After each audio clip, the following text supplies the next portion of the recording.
ये फ्लिपकार्ट से हमने एक शर्ट मंगवाई थी, 40 साइज था इसका, स्लिम फिट में,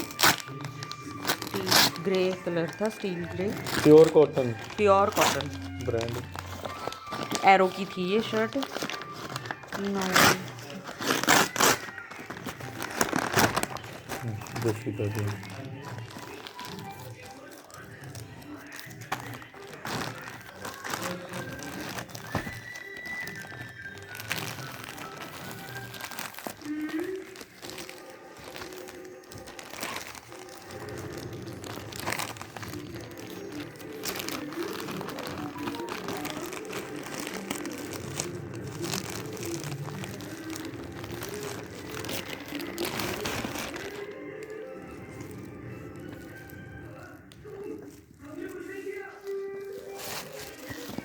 एरो तो लग नहीं रही है ना, कॉटन नहीं है ये, it's not 100% cotton, it is mix, it is not cotton.